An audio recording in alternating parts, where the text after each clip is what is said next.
Welcome to the Franchise Frontier, the podcast where we explore the evolving franchise landscape, dive into latest industry trends, and share actionable tools and tactics to help you build and grow your business. 1, 2, 3, 4.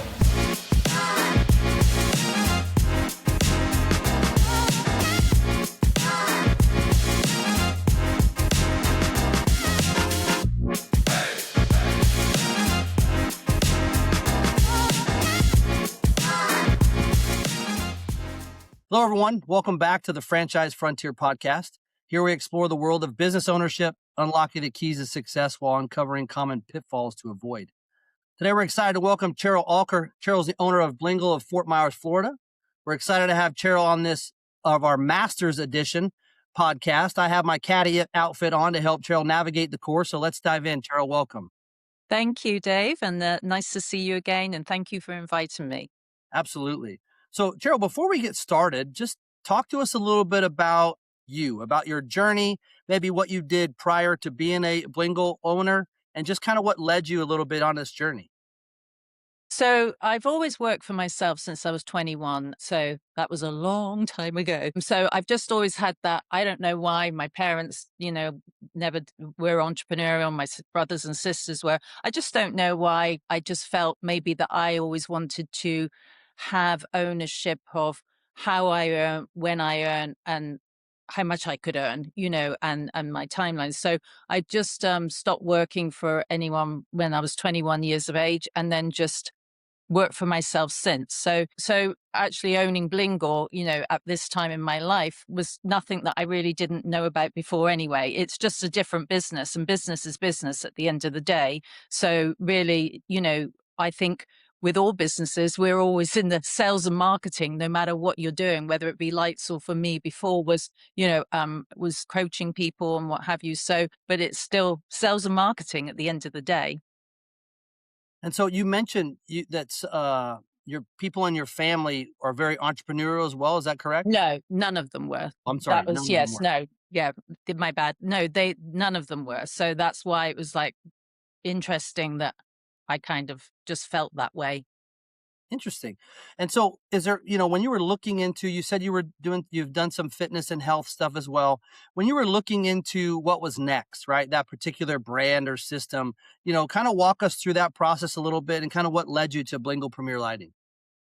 So I always thought that when I got to the age of 60, that I was going to give up teaching and being part of the health and fitness world, because who wants, a 60-year-old teaching them. So, so I just thought, right, I'm not going to do that. So I gave up, and then just suddenly thought, what am I doing? I'm like standing in front of my dryer, looking at on Instagram at how to fold things in intricate ways, and thought, this is absolutely ridiculous. I can't possibly live out the rest of my life like that. So my husband and I had sort of generally looked at, home services industry. And I felt that as a homeowner myself, I just felt that the service industry lacked the word service these days through my own experiences from, anything I was doing, because you're always working on your home, always. I mean, it's constant. And so I kind of felt that, there just didn't seem to be that attention to detail and focusing on the homeowner or the business owner. And so I felt that, I really got disappointed in it, in that people wouldn't turn up when they said they were. They didn't respect my time. Different crews were turning up all the time. I thought I was dealing with one company, but then there was just be different people always turning up, and I'd have to keep retracing everything. So it was, we went with horsepower brands, loved what they were doing. And it was really then, which one are we going to go with? We felt that horsepower brands was the path that we wanted to follow. And then it was really just looking at their brands and saying, well, which one do we like best? Which one spoke to me, because I was the one that was going to be running it? And of course, here we are, Blingle, of course, lights.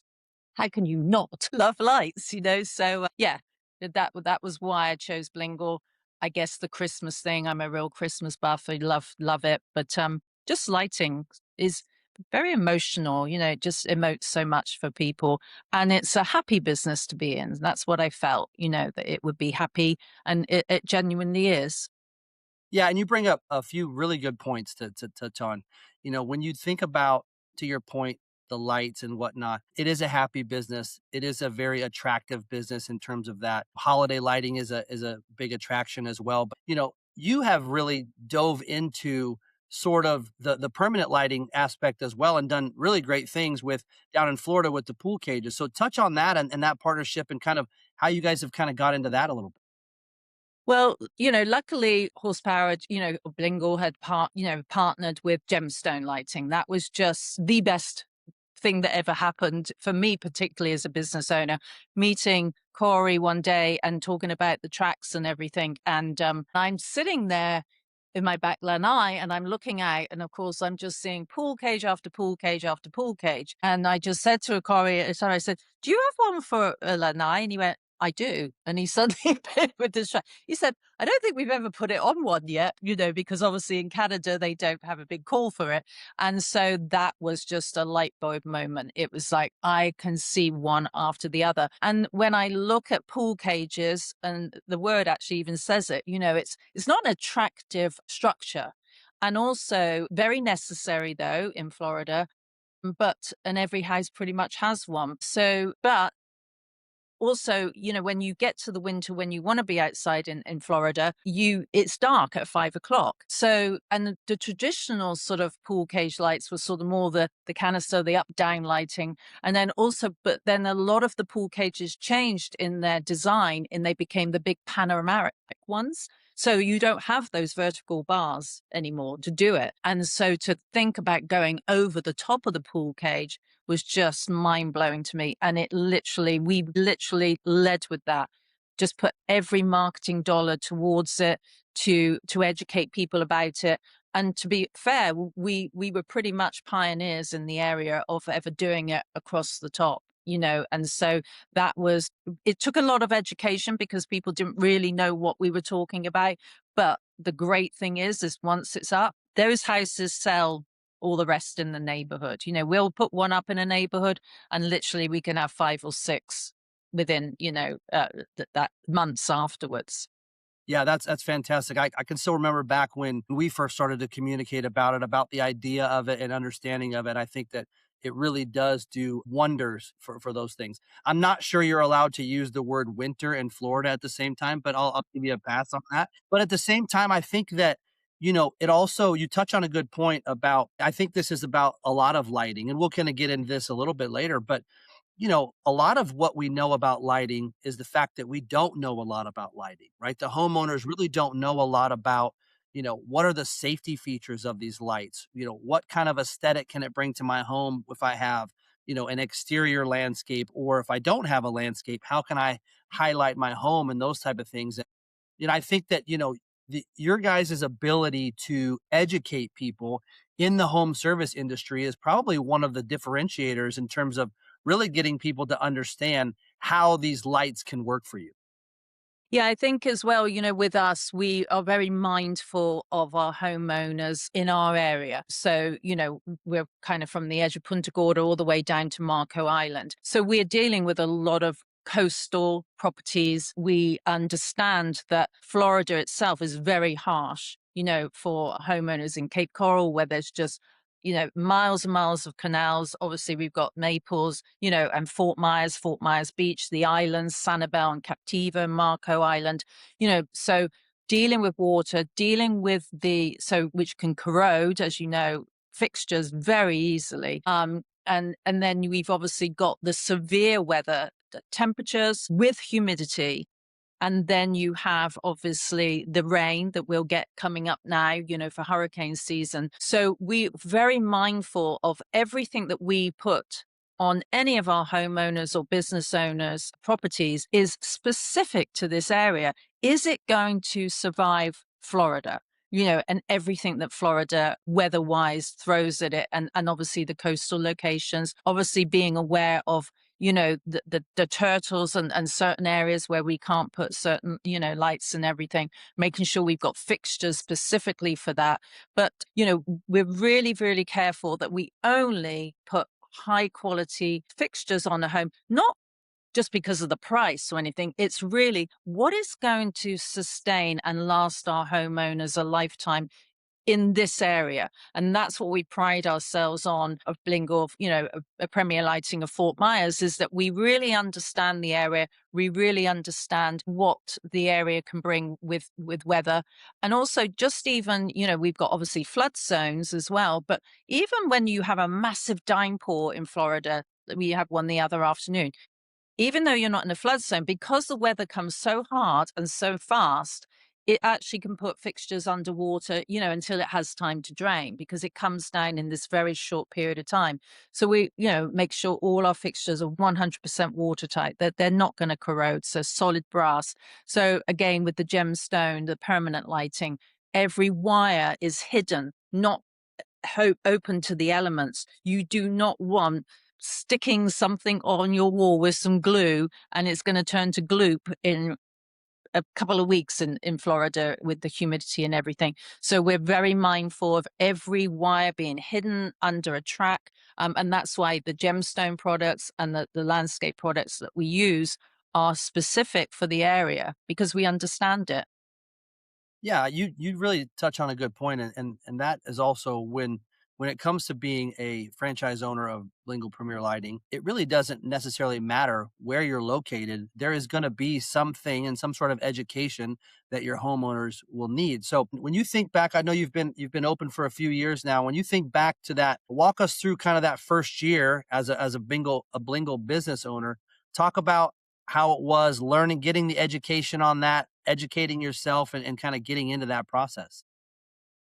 Well, luckily, because we had, people like, sadly departed Nels, um, he really, oh my goodness, I shouldn't have mentioned his name. I think we all feel like that when we mention Nels's name, but that, he really made sure that the products that were available to us, or that he recommended to us, he knew were top quality. And obviously he knew our area very well as well. So we got a bit of a master's insight into the area from somebody like him. So we were guided very well. So our homeowners, our business owners all know, as I say, they're going to get quality products.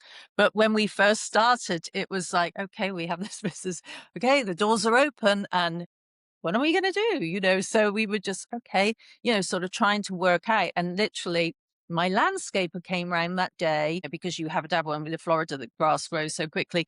And I said to him, by the way, we just launched, we've just opened today, basically, Blingle Premier Lighting. If you know anyone or whatever because obviously you're on their property, who would be interested in landscape lights or some outdoor lighting.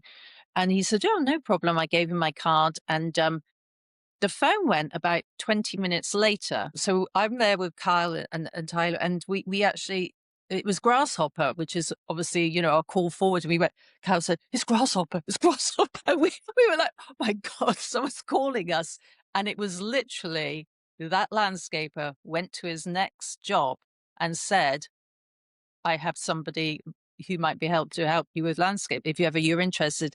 And we literally got the call from the homeowner. We went out that day and sold our first job.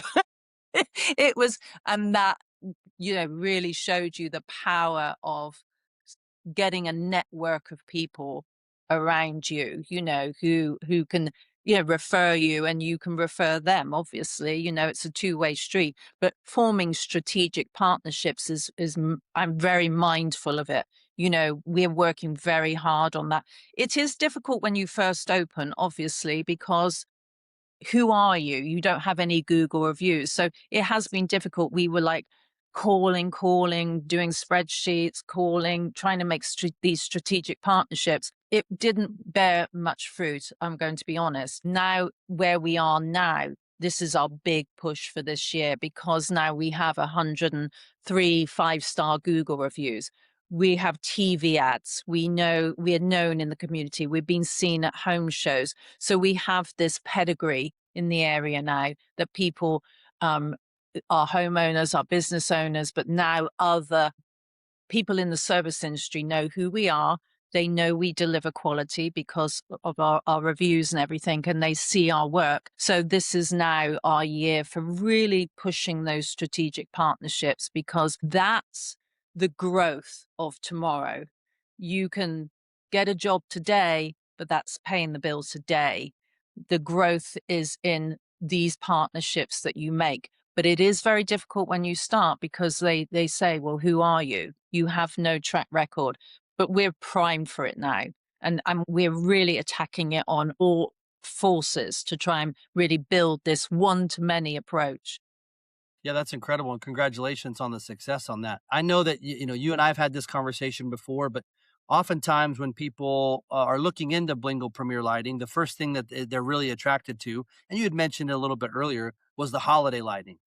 But we both know that, it's a short amount of time. It's a 52 days a year, whatever we used to talk about. But for example, this is a landscape and permanent lighting company that also does holiday, right? And does holiday at a very, very high end, and also has the ability to do events and whatnot, as you've talked about. Talk a little bit about, I know how this probably went. Talk about a little bit about, the beginning of, say, your first holiday season to where you are now. So you really don't know what to expect. And, there's many ways that you can describe holiday. Armageddon, drinking from a fire hose. I want to die. I want to close the doors. I hate Christmas now. No, but it's true. It's a lot, because you are dealing with people's emotions with Christmas, big emotions. I know with my family, it's always done the same way, isn't it? Or you'll add a little thing, but there's traditions. And so when people think about holiday lighting, are dragging all those feelings from a childhood, or, so many homeowners we deal with, here, we had some lovely people on Sanibel, who just, all the grandchildren were coming and everything, and they wanted it perfect for them, and that's so many of our homeowners want that. So it's very difficult to get through that, because you're doing your best job, you're trying to do it, but you're dealing with so much emotion that it's very difficult to sort of keep people happy. But you have to, and you have to make sure that you really 100% are behind that promise. If a light goes out, we will be there in 48 hours. They will call you and say, left side of my house not working. And because you are dealing with, no, this isn't landscape lighting and gemstone lighting where we put those out and we're good. We walk away. We probably never hear from them again until they want more, because most people always want more. But holiday lighting, sprinklers, you're dealing with landscapers who obviously want to cut the grass, and they're just unplugging everything and knocking things. So, it's not something you've done per se. It's what's going on in the household. And so what I've learned is that it's going to be difficult every year, no matter how, you will prepare, and you will do, we again prepared really hard this year, got more crews ready, got everything ready. But we know that we're still going to be, at that time, and that there's probably that 2 weeks where it's just like, my God, please let it be over. And then you get to this time of year and you go, damn, why did I want that to be over? Because we are in a seasonal business. And it really is, yes, just learning, again, I've learned again from last year, because we grew again. So the more you grow, the more things are going to happen. And so because I didn't see that the first year, the second year, because we took on so much more business, like, 100% increase, that other things came up that I didn't see the first year, of course, because, we could manage it but this year. And so now, okay, I've got to prepare for that this year. That's what I'll do. And I'm sure then, because we're hoping to grow again, I'm going to find something else up. But so, yeah, it's managing it as while you're in it, and then sitting back and doing a debrief, at the end of January, once you've probably taken everything down, and sitting down with your team, and let's debrief. Let's talk about what I saw from my end. What did you see from yours? How can we, and that's how you prepare again for the next year, is that that debrief with everybody and finding out it from everybody's aspects, the installers, everything. It all has to be, that's how you'll learn. And then we'll face it again this year and see what we learn again. I look forward to that meeting. Yeah, so true. I think that what you mentioned is very valid too, because what ends up getting, you take on more jobs, it ends up meaning more problems. However, I'm sure in year 2, you were far more efficient than you were in year 1, right? The efficiency always gets better, but the problems are always ever changing. And I think to your point, the difference in holiday versus any job, every time we put ourselves on, I'd like to have this job done in 2 weeks, 1 week or whatever. The timeline of holiday is not set by us. It's already set and it's running and it's going. And so to your point, when you get those last minute people that are interested in holiday because a flight got canceled or for some reason they had to stay home, but they still want that emotional tradition thing that you're talking about. They're stressed, you're stressed. I mean, it's a crazy amount of time. So hats off to you guys. But I know I wanted you to mention too, talk about, you did a pretty big project in Sanibel. Just talk about that a little bit, kind of how that came to fruition and sort of how you've kind of reaped the benefits from that.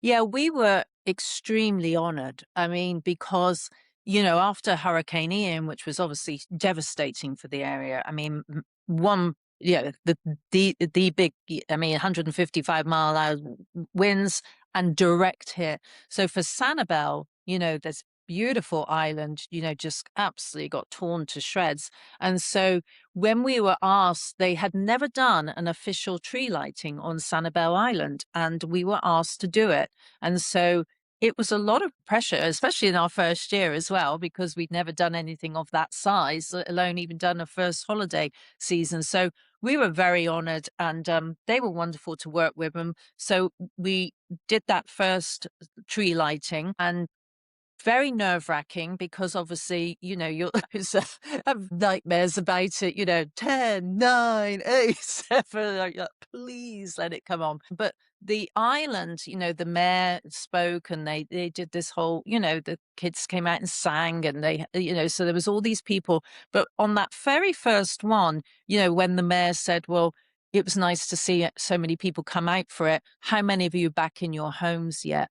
And there was hardly any hands that went up. We went back, it was such a beautiful, they thought they were just going to do it for 1 year, but of course they continued on with it. So we now are under contract. We're doing it for the next 4 years or so. But we were then asked to do their walkway, where we won a bid for that.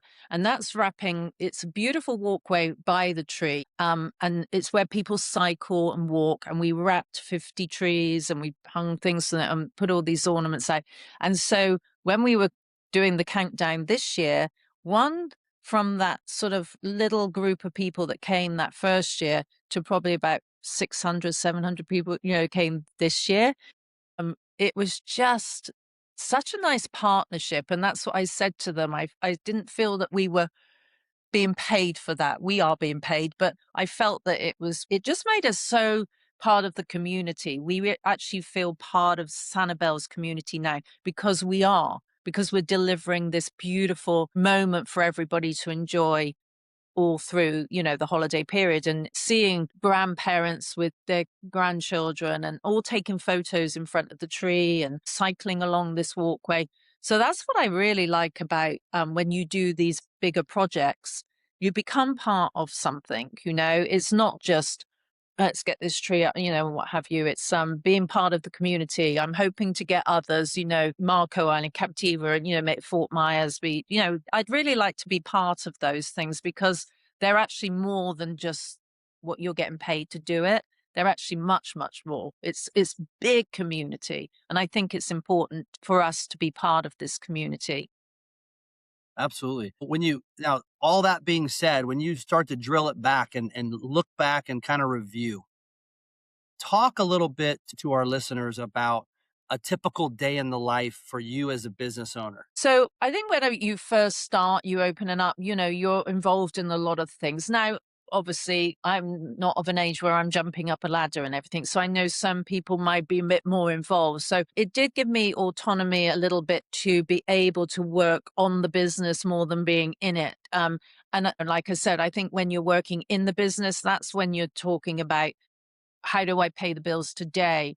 When you work on a business, it's building your future. So, I still always take the phone calls. I think it's really important that I get that first communication with the homeowner or the business owner. I want them to know who I am.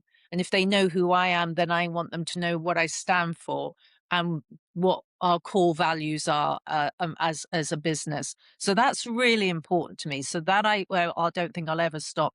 But I work on marketing a lot, work on, as I say, these strategic partnerships. Now, obviously, trying to navigate AI, how that's going to change business that we see it, trying to innovate the two together where it's still personable because it's a people business. So that has to be, that connection has to be there.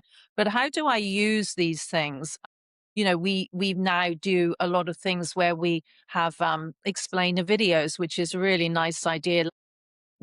Before an estimate, for instance, the day before we're going into an estimate, I send this video and say, hey, you're inviting somebody into your home. I know that can be a little bit, scary or weird or everything. We have this explainer video and it goes through everything that they're going to expect from when, they get a notification and who's going to turn up and how we're going to develop that. And so it's just a few minutes, but I think it makes the homeowner feel, okay, I know what's going to happen. And then we do the same prior to installation day.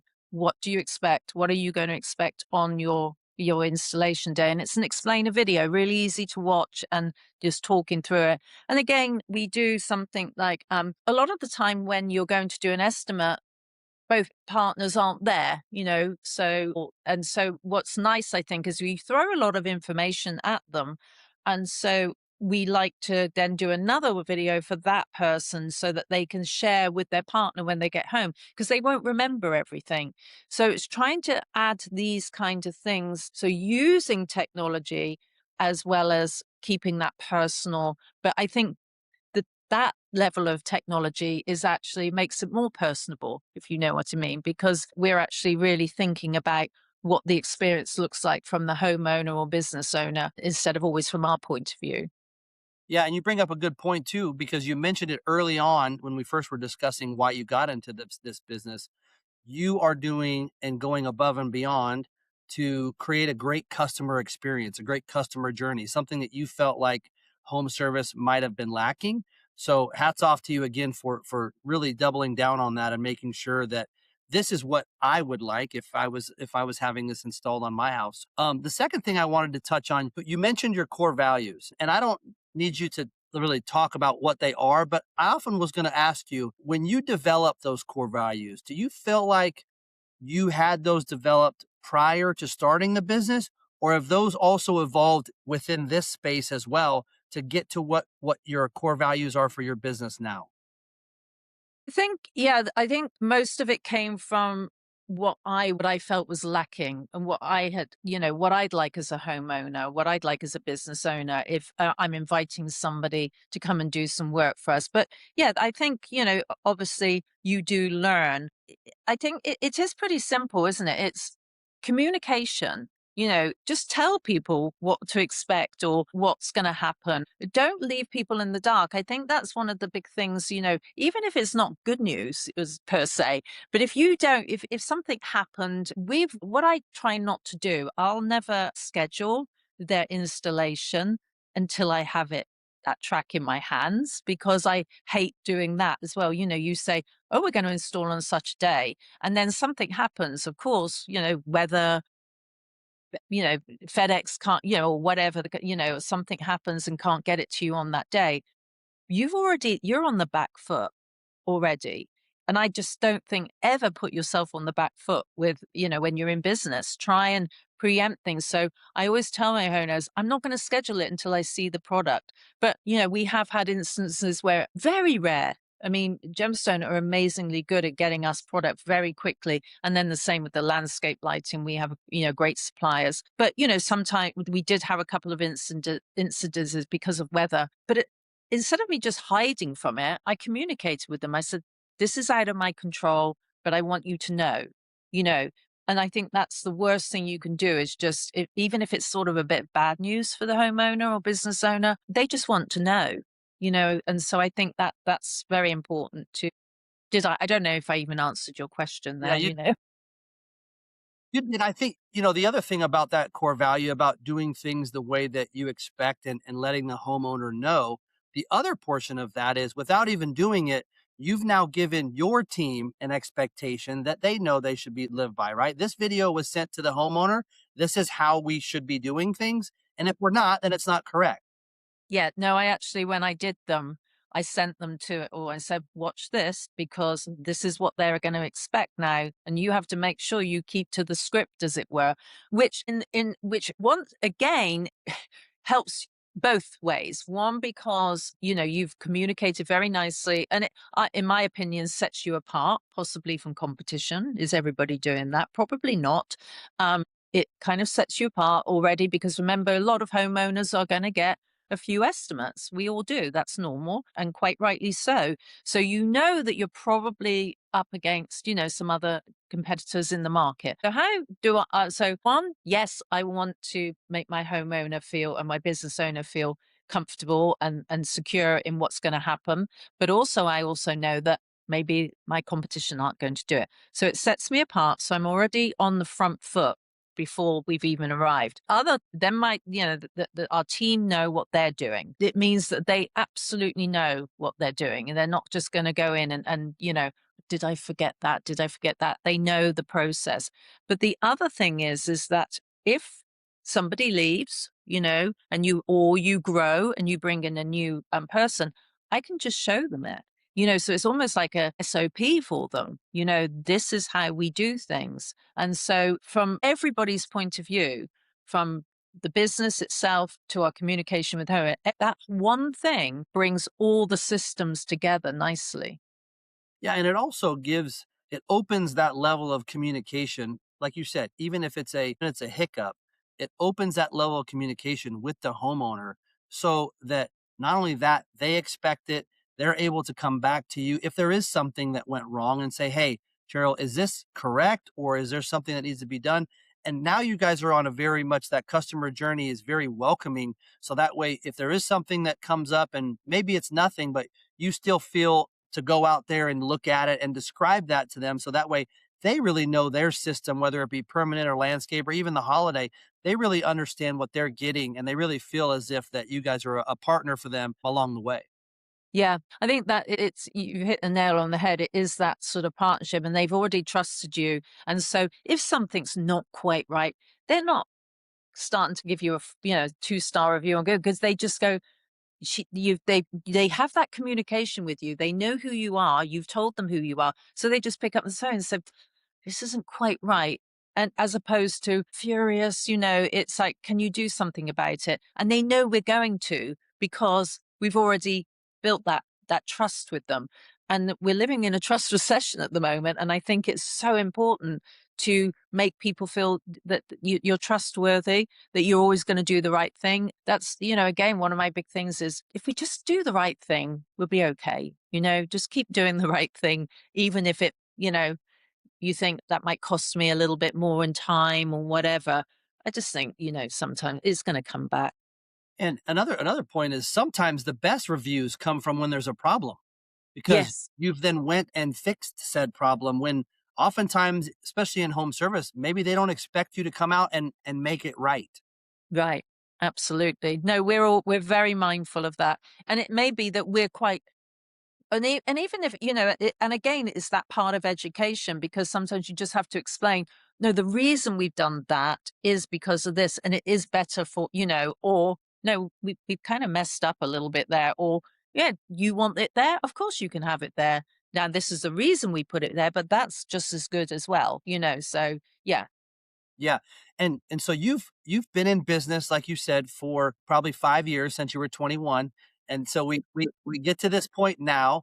So all the businesses that you've been a part of and everything that you've been a part of, I know your husband's been in business as well. What advice would you give somebody considering becoming a business owner? Go in with your eyes wide open of what what business ownership is like, because it's often not what you think or what's in your dreams, or oh, I can manage my own time and I can, or whatever. I think really it's harder than you think, for sure. Is it rewarding? Yes, absolutely, because you're achieving something, haven't you? You've built something. You have something to be proud of. But definitely going with your eyes open of the commitment that it's going to take. Look at your procedures, look at how you're going to do, who is your customer, how am I going to go after them? What's my marketing going to be like for that particular customer? Know your numbers, obviously. Very difficult, when you start. Yeah. I mean, and certain times, with Blingle a little bit, seasonality, there's times where I'm just going to take the work, because I want to keep my good people. And that's again something, we particularly, Blingle, Fort Myers, pride ourselves on, is that not subbing work out. I want it to be, I think homeowners like that. I want it to be the team that's working for us, not I'm just going to sub it out to somebody and then you might get this team or you might get that team. So sometimes, you do have to keep those guys working, and so that you've got that quality. And that's important to us very much, building our team with quality that's going to last, so that again, if we had a homeowner in Naples, we put in his lights in 2024 and he just came back and asked us for more, but it was the same team that came in. That's nice for a homeowner, isn't it, to have that same team come in a couple of years later, still working with me, still working with Kyle, our general manager. So I think that, that's important. But so know your numbers, though, really important, but also know, understand seasonality, understand when you've got to work flat out, understand then what to do with the quiet times, prep those quiet times. How am I going to get through them? What am I going to do to get us through those times? Because I don't care. There's always in business, there's those lulls, isn't it? It might be different times of years for certain businesses, but we'll always have those little bit of lulls. So I think, work on partnerships, work on, know your marketing, know how you're going to market, and whatever you think you're going to spend on marketing, probably 10x it, because without marketing, you have no leads. If you have no leads, you have no jobs. It's a great point. And so the last thing I want you to, or not the last thing, but another thing I want you to touch on, talk about your team a little bit. Talk about the strategy that you kind of to build out your team, whether it be your general manager and installers, kind of how that process went. Well, obviously when we started, we really didn't need a general manager, even though we put our general manager in place without anyone to general manage, to be fair. But I wanted to have that expectation. This is who we're going to be. We are going to need a general manager. And so we're starting out with one, because we are going to grow. And there is going to be a huge team underneath you.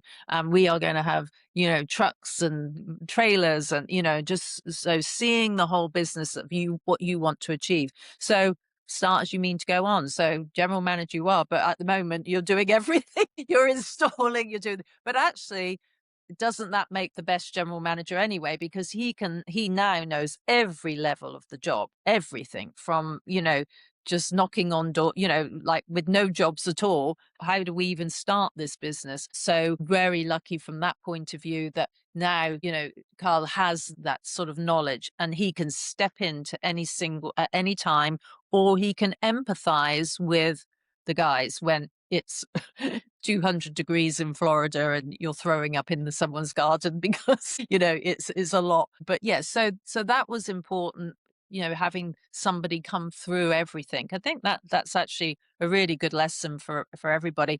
And I also believe in growing talent. So where you start, I really don't want to kind of bring anyone in above. I'd like to promote from within and then bring in someone below. So that's, if that person doesn't want it, but we've just done that within again, we needed another level. And so it was like, okay, Eddie, here's something, would you like to take this on, and so growing him, and that's important for us as a team. that we can all go back in and get our hands dirty together, but we can also elevate from within and then just bring in people, keep sort of bringing people in, not coming over the top all the time.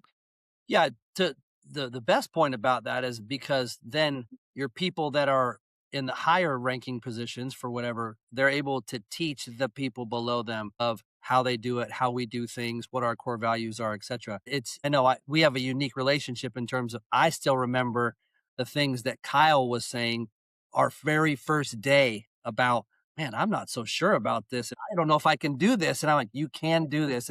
It's great to see and kind of I chat with him on the phone every once in a while, and it's great to hear him talk about the business and talk about the way things are going and remember back to that, being in the hotel doing the trainings and him being like, I'm not so sure that I can do that. Yeah. You'll be fine. You'll be able to do it. So that's a great testament to you and your team as well.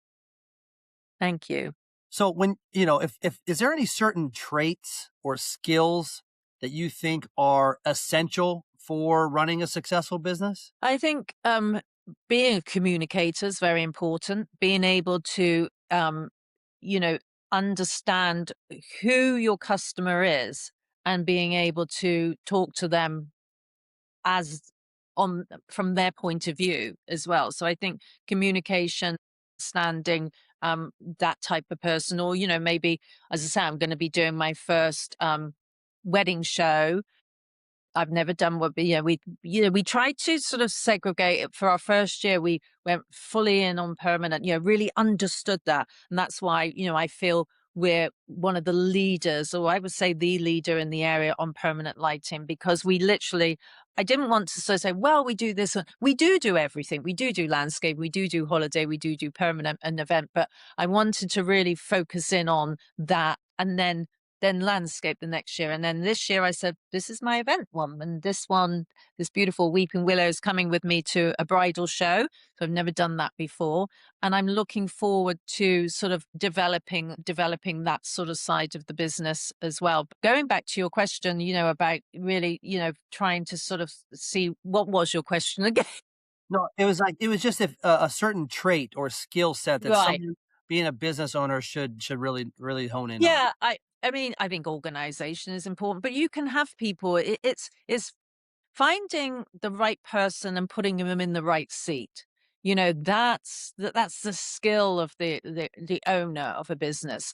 Recognizing that you may have taken somebody on for one thing, but as the business has grown, is that position that person struggling, now in something that is now a different role, and being able to navigate, where can I, what seat should they be in now, or as I say, developing people to actually allow them to know that when you bring them on, that they're not just going to stay there, because you don't know, you're taking on somebody, but you don't know their skills yet until you start seeing them out in the field and working with them, and you go, my goodness, this person's a really good leader, or oh, this one's got really good operational skills, or this one's very organized. So then trying to say, how am I going to develop that person, because I'm seeing these skill set, and so they're being wasted there. Maybe I put them here, allow them to develop that natural skill set that they have. And so that being said, if and this can kind of go through your whole career, but you can talk about it in terms of maybe Blingle specifically. If you had to rewind back and start over from starting your Blingle, is there anything you would do differently? To be honest, not really. I mean, because it's learning, isn't it? And the only way, and that's what almost when you said about, somebody starting out or wanting to grow the business, it's like, it's never going to be perfect from the start. And if you keep waiting for it to be perfect, it's never going to be perfect. So you're never going to start. So just start, and then you'll learn, and you'll learn. And as we all know in life, generally, you learn more from your mistakes than getting it right all the time. That's the learning curve. And as long as you learn, you'll grow. And if you grow, then you'll be able to take on anything. So I think, did I make any mistakes? I'm sure I did, but not that I wouldn't go back, and I would, no, I learned from it. As long as I learned from it, then I'm just going to make myself better, make our team better. make our experience with our homeowners and our business owners better. And so therefore, yeah, I can't really say, no, I would have done that differently. No, I would have you just keep learning. Well, I think what oftentimes, to your point, and you're touching on this too, is you have to learn and you have to pivot quickly. Right? You have to be able to figure out a lesson that's learned, whether it's a mistake, a lack of knowledge, or whatever it is. You have to figure it out and pivot quickly. And so you're touching on that as well. Cheryl, talk a little bit about, and I know you've touched on it just a little bit, but like, what's next for your location? Do you see yourself scaling? Are you looking for maybe more territory, perfecting operations, and just continue to grow within? Talk about how you see what's next. Well, we kind of within I think the first 6 months we realized that the territory we bought was fabulous, like Fort Myers Beach down to Marco Island. But when we went to our first home shows, we actually were getting a lot of business in Cape Coral and Fort Myers. In fact, as equal, so we've like, okay, we just got to buy those two territories. So we expanded within 6 months, literally, because there was business there, and we wanted to protect ourselves, obviously. So we did expand. I think we have a really nice territory. We have a lot of differences between the territories in that, our homeowners in Marco Island or Naples maybe want something different to people in Cape Coral or Fort Myers, and those on the coast want, and obviously, as I say, we're dealing with the turtles and, and all these different types of things about the area. So but what I did, like I said to you, this year is about strategic partnerships, really building those, really looking forward to building those and working with other people in the service industry. But also because we are dealing with AI now, as how I use that, and also knowing that things are different now in the way we're searching for things. Can I develop my business now to be ahead or on this? I need to be on the wave. I don't want to be, I don't want to watch that wave pass and not be on it. So we are working very heavily on what's changing in the way people are searching. So a lot of our marketing that we're doing, a lot of our posts are social media, Google posts and everything are about answering questions now, because that's what the LMNs are looking for.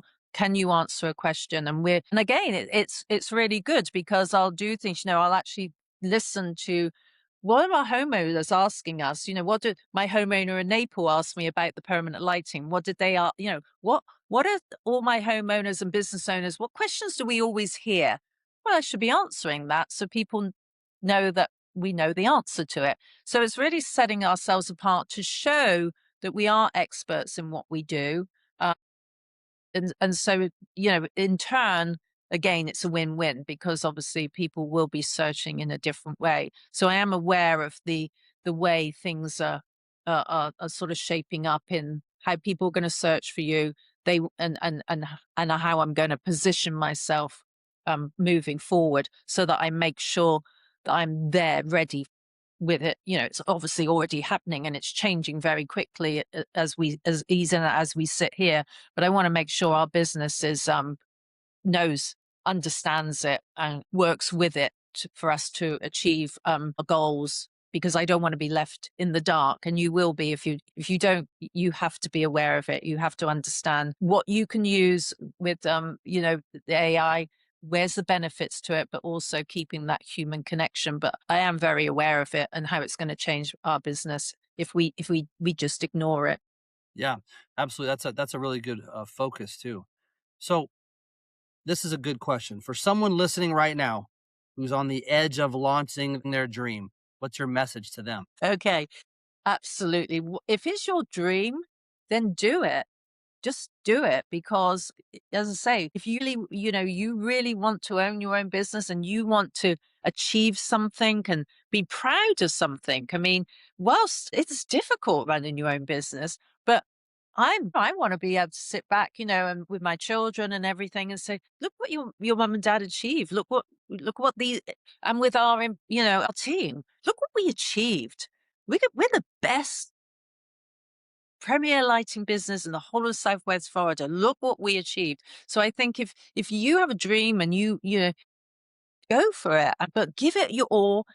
Don't get despondent. My husband always says, on the good days, don't let the highs get too high and the lows get too low. And he's quite right. You're going to have great days and you're going to have really bad days, but you just got to commit. And if you commit and you stick to your core values of why you did it, keep reminding yourself of that, you will be successful. It's actually on those really bad days when things go wrong, it's probably the next, if you push through that, doors open and everything's going to be, as we all know, it's, knocking on that one, pushing down that one more door. But yeah, so I'd say just do it, because it is very fulfilling. And if you do it right and you keep to the reason you went into it in the first place, you're going to be successful. Yeah, absolutely. And so, okay, I do a little segment here that I call the 3 and out segment. It's a little bit about you. They're little fun questions. Okay. What's your go-to to unwind after a crazy day? A glass of bubbles and then red wine. It's my, that little, just that nice little, okay. Shouldn't really say that, should I guess, but And then, coffee, tea, or an energy drink? What's your go-to there? I'm not an energy drink person at all. I like 1 cup of coffee a day, and it's a particular time of day. And then I'll have a. I'm not your typical English person. I'm not a cup of tea. The English, it's so funny. It's like whatever happens, you had a good day, you had a bad day, you had a cup of tea. But I've never been a bit. But yeah, I still like my cup of tea. It's both of those. It's also interesting that you say that not only is it probably a certain type of coffee, but you said it's a certain time of day. Yeah. Interesting. I couldn't, it's around about that 11 o'clock or whatever. That's when I like my coffee. And then one piece of advice you would give your 25-year-old self. Listen to other people. Don't talk so much. My father-in-law said to me, Cheryl, you talk too much. He said, you never learn by talking. He said, you only learn by listening. Still working on that one, Dave, as you probably gathered. But yeah, I should have listened. You should listen more. You learn more. Yeah, that's incredible. So I appreciate that one. So thanks for joining us on the Franchise Frontier podcast. I hope today's episode gave you a clear look into the journey of business ownership. And if business ownership is calling your name, don't ignore it. The playbook is out there. The question is, are you ready to run it? Remember to like and subscribe, and we look forward to seeing you on the next episode. Cheryl, thank you. Thank you.